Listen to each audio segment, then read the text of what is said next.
Hello, bienvenue dans cette vidéo Mariam des Coaching, une vidéo pour les personnes qui ont du mal à dire non ou pour qui dire non est extrêmement difficile.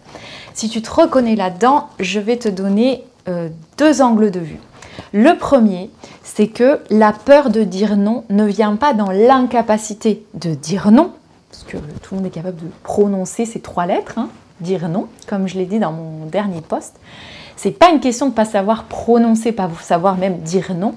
C'est la peur de ressentir à nouveau un sentiment désagréable qu'on a un jour ressenti suite à un non qu'on a adressé à quelqu'un.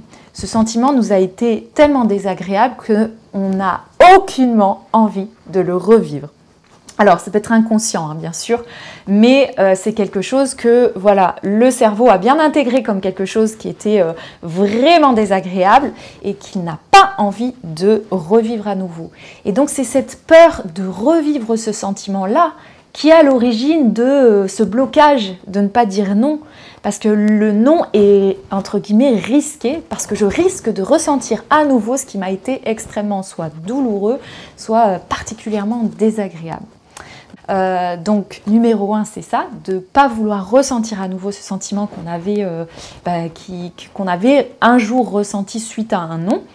Et en numéro 2, je t'invite à penser à ce que va te coûter de dire oui quand tu penses non. Dire oui quand tu penses non coûte extrêmement cher et bien plus cher qu'aller au-delà de cette peur de ressentir à nouveau un sentiment négatif induit par un non de notre part. C'est beaucoup plus cher parce que quand tu dis oui alors que tu penses non, tout ce qui va s'en suivre, ça ne va pas être aligné avec toi. Tu vas te forcer, entre guillemets, à faire telle ou telle chose alors que tu n'as pas envie de le faire.